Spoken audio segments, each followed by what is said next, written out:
Vasudevan, Coolking echo recycling solutions, Tiruppur. Plastic பொருட்களை உடைத்து துகள்களாக மாற்றுவதை ஒரு தொழிலாக செய்யலாம். நீங்க தயாரித்த அனைத்து சிப்ஸையும் வாங்கக்கூடிய ஒரே நிறுவனம் கூல்கிங் எக்கோ ரீசைக்ளிங் மட்டும்தான். ஏன்னா நிறைய நிறுவனங்கள் மிஷினை விற்கிறாங்க. அந்த நிறுவனங்கள் எல்லாம் விற்கக்கூடிய மிஷின்ல எல்லா விதமான பிளாஸ்டிக்கும் உடைக்க முடியுமா? நிச்சயமா முடியாது. அப்ப பாட்டில மட்டுமா அது உடைக்குமா?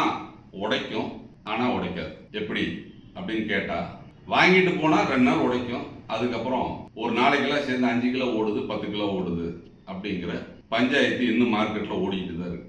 அப்படியெல்லாம் இல்லாம எல்லா பிளாஸ்டிக்கையும் உடைக்கக்கூடிய லெவலில் தரமான இயந்திரங்களை தயாரித்து கூல்கிங் எக்கோ ரீசைக்ளிங் நிறுவனம் விற்பனை செய்கிறது. இது தற்புகழ்ச்சி அல்ல. நீங்க தமிழ்நாட்டில் கோயம்புத்தூர்ல தயாரிக்கக்கூடிய தயாரிப்பாளர் மிஷினை எல்லாம் பார்த்துட்டு நேரா வாங்க. அன்னூர்ல இருக்கக்கூடிய நம்ம குடோன்ல இருக்கக்கூடிய மிஷினை வந்து பாருங்க. பார்த்துட்டு நீங்க முடிவு செய்யலாம். என்ன காரணம் அப்படின்னு கேட்டா, ஏதோ மற்றவர்களை குறை சொல்ல வேண்டும் அப்படிங்கிறதுக்காக நான் இதை சொல்லல. நான் வந்து குறும்பபாளையத்தில் இருக்கக்கூடிய ஒரு நிறுவனம் 38 மிஷின் வாங்கி 38 கஸ்டமர் ஓட்ட முடியாம உட்கார்ந்துட்டு இருக்கிறாங்க. அதுக்கப்புறம் தான் சில முடிவுகளை நாங்கள் மாற்றணும். எனது தொழிற்சாலை தோடு சொல்லி கொடுத்தேன், இயந்திரத்தை தயாரிச்சாங்க, கான்ட்ராக்ட் பேஸ்ல கொடுத்தேன். இன்னைக்கு இன்னமும் அதே தரத்துல தான் இயந்திரத்தை தயாரித்து பல பேர் பாதிக்கப்பட்டு கொண்டிருக்கிறார்கள். பல பேர், சார் உங்க நிறுவனம் நினைச்சுதான் நான் போய் அங்க வாங்கினேன், நீங்க ஒரு வீடியோ போட்டு சொல்லியிருக்கலாம், அந்த நிறுவனம் உங்களுக்கு இல்லைன்னு சொல்லிட்டு அப்படின்ட்டு. அப்போ அந்த ஆரம்பத்துல நமக்கு தயாரித்து சப்ளை பண்ண அந்த நிறுவனம் தொடர்ந்து நம்ம வாடிக்கையாளர், பழைய வாடிக்கையாளர் பார்த்தவங்க எல்லாம் போய் அங்க மிஷினை எடுத்து இப்போ அந்த இயந்திரத்தை ஓட்ட முடியாத ஒரு சூழ்நிலையில் இருக்கிறாங்க. நம்மளே வந்து ஒரு 38 மிஷினை எடுத்துட்டு அந்த வாடிக்கையாளர்கள் அப்படிங்கிறது வந்து முதலுக்கும் ஓட்ட முடியாத ஒரு சுச்சுவேஷன் இருக்கிறதுனால தான் இந்த தரமற்ற இயந்திரங்களை மார்க்கெட்ல விற்பனை செய்யக்கூடிய அந்த நிறுவனம் வந்து தொடர்ந்து செஞ்சுக்கிட்டே தான் இருக்காங்க. தரமான இயந்திரங்களை விற்பனை செய்து தொழில் செய்தால் மட்டும்தான் இந்த பிளாஸ்டிக் சிப்ஸ் தயாரிக்கிற தொழில் செய்யவே முடியும். சும்மா வந்து போதிருக்கும் இந்த தொழில் எல்லாரும் செஞ்சிட முடியாது, எல்லா இயந்திரங்களும் வந்து உடைக்காது. அதனால ஏதோ விளம்பரங்களை பார்த்து நீங்க போயிட்டு அப்படின்னு நான் சொல்லக்கூடிய விஷயங்கள் எங்க வேணாலும் போங்க. இந்த தொழில் செய்யக்கூடிய உரிமை உங்களோடது, பணம் உங்களோடது. நீங்கள் செய்யக்கூடிய முதலீட்டுக்கு தகுந்த இயந்திரம் இருக்கிறதா அப்படிங்கிற விஷயத்த நீங்க முதல்ல செக் பண்ணி பார்த்துக்குங்க. ஏன்னா இயந்திரம் மட்டும்தான் இதுல வந்து டூல், மற்ற எதுவும் கிடையாது. இயந்திரம் தரமா இருந்தா தான் எல்லாத்தையும் உடைக்கும். அப்போ நானும் பாதிக்கப்பட்டேன். 38 மிஷினை வாங்கி அவங்ககிட்ட போராடி இன்னைக்கு வரைக்கும் என்னால வந்து சர்வீஸ் வாங்க முடியல. வக்கீல் நோட்டீஸ் கொடுத்துருக்கிறேன். இப்ப அடுத்து கன்சியூமர் கோர்ட்டுக்கு மேட்டர் போகுது. என்ன காரணம்? அந்த நிறுவனம் தப்பான இயந்திரங்களை தயாரிச்சு கொடுத்துட்டு கஸ்டமருக்கு சர்வீஸும் கொடுக்கறது இல்ல, பிளேடை மாத்தி கொடுக்கறது இல்ல.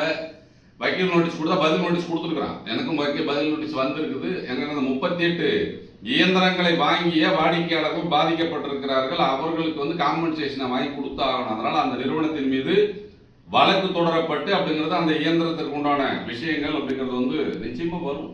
ஒன்னும் வந்து பொறுத்தவரைக்கும் விஷயம் வந்து போற யாரு பேரு ஊர்லன்னு சொல்றதெல்லாம் ஒரு மேட்டரே கிடையாது. அதெல்லாம் சொல்லுவேன். இன்னும் ஒரு சில தினத்துல வந்து பொறுக்க வாடிக்கையாளருடைய பேட்டியோட வரும். அவங்க எங்க வாங்கினாங்க, எங்க கொடுத்தாங்க, பிளேடை வாங்குறதுக்கு அப்படிங்கிறது இவன் எவ்வளவு போட்டு தரலாம், அந்த இயந்திரம் என்ன நடந்தது, எத்தனை நாள் அது ஓடி எங்கெங்க ஜாம் ஆச்சு, இப்ப புதுசா இயந்திரத்தை வாங்கிட்டு இருக்க நிலைமை என்ன, எல்லாமே வந்து பொறுத்திருக்கும் வெளிச்சத்துக்கு வரும். என்ன காரணம்னு கேட்டீங்க அப்படின்னு கேட்டா, ஒரு தொழிலை, ஒரு நல்ல தொழிலை கொண்டு சொல்ல வேண்டும், அதன் மூலம் வந்து பொறுத்திருக்கும் வாடிக்கையாளர் பலன் பெற வேண்டும், அந்த தொழிலை அபிவிருத்தி செய்யணும் அப்படின்னு சொன்னா தவறான இயந்திரங்களை தயாரித்து விற்பனை செய்து அதனால பாதிக்கிறதுனால எல்லாத்துக்கும் இந்த தொழில் மேல ஒரு வெறுப்பு வரக்கூடிய ஒரு சூழ்நிலையை அந்த நிறுவனம் உருவாக்கி இருக்கிறது.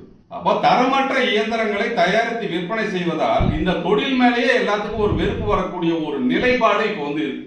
அப்போ அந்த நிறுவனம் தனது தவறை இன்னைக்கு வரைக்கும் திருத்திக்கல. அப்ப முதல்ல அவனுக்கு பெத்து பேர் வச்சவனே நான் தான். அப்ப அவன் வந்து பொதுவாக இந்த மிஷினை தயாரிக்கிறதுக்கு ஒரு மிஷினை வாங்கி கொடுத்து பேட்டன் போட்டு இதை தயாரிக்க சொல்லி அப்படிங்கிறது வந்து பிறகு தரமான இயந்திரங்களை தயாரிக்காம தரமற்ற இயந்திரங்களை தயாரிச்சு கொடுத்ததுனால ஏற்பட்ட பாதிப்பு 25 கோடி ரூபாய் டர்ன் ஓவர் நடக்கிற கம்பெனி இழுத்து சாத்தக்கூடிய ஒரு நிலைமைக்கு முதல்ல விதைய போட்டவனே அவன் தான்.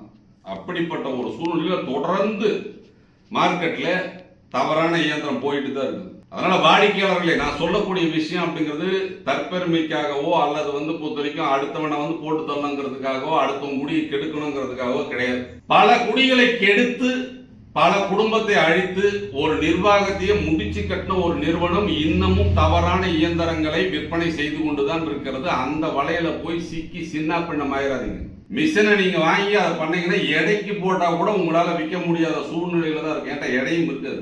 இரும்பு விலைக்கு கூட உங்களால விற்க முடியாத நிலைக்கு இயந்திரத்தை தயார் பண்ணி அவன் வித்துட்டு இருக்கிறதுனால வாங்கின அத்தனை பேர் கதறான். நிறைய பேர் புதுக்கு சார் அது நீங்க உங்க ஃபேக்டரி அப்படிங்கிற நிலைமையில இருந்ததுனால நாங்க முன்னாடி போய் பார்த்துருந்தோம், அதனால திரும்ப அப்படிங்கிறது குறும்பாளையத்துல போயிட்டு நான் அந்த மிஷினை போய் பார்த்து நான் மிஷினை வாங்கினேன் சார். இப்போ ஃபோன் எடுக்க மாட்டேங்கிறாங்க, பிளேடு உடஞ்சி போச்சு, அதுக்கு 40,000 கொடு 50,000 கொடுன்னு கேட்குறாங்க. இயந்திரங்கள் பொறுத்த வரைக்கும் 50 கிலோ ப்ரொடக்ஷன் வருங்கிறாங்க, ஒரு மணி நேரத்துக்கு 5 கிலோ தான் வருது. இப்படி கம்ப்ளைண்ட் அப்படிங்கிறதெல்லாம் தொடர்ந்து வந்துட்டு தான் இருக்கு. அதனால குறிப்பாக தொழில் தெரியாதவன் செய்யற இயந்திரத்தெல்லாம் வாங்கி நீங்க தொழில் பண்ணணும்னு நினைச்சீங்க அப்படின்னு சொன்னால் உங்க பணம் வீணா போயிடும். அதாவது நான் சொல்லக்கூடிய விஷயங்கள் என்ன, நிறைய நிறுவனங்கள் தயாரிக்கிறது தரமான இயந்திரங்களை வாங்க. எல்லாருமே தப்பா தயாரிக்கிறாங்கன்னு நான் சொல்லல. ஒரு சில நிறுவனங்கள் தயாரிக்கிறாங்க, விலை குறைவா கொடுக்குறாங்க, விலைக்கு தகுந்த இயந்திரத்தை அவங்க கொடுக்குறாங்க.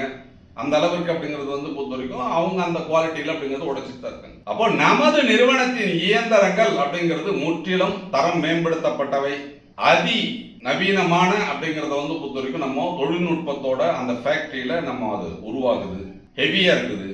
நீங்கள் செய்யக்கூடிய முதலீட்டிற்கு தகுந்த இயந்திரத்தை விற்பனை செய்யணும். அப்போ நீங்க அந்த இயந்திரத்தை வாங்கி எல்லா தரப்பு பிளாஸ்டிக்கும் உடைச்சு கொடுத்தீங்க அப்படின்னு சொன்னாலும் நமது நிறுவனம் வாங்கி கொள்ளும் அப்படிங்கிற ஒரு உத்தரவாதத்தை நம்ம கொடுக்கிறோம்.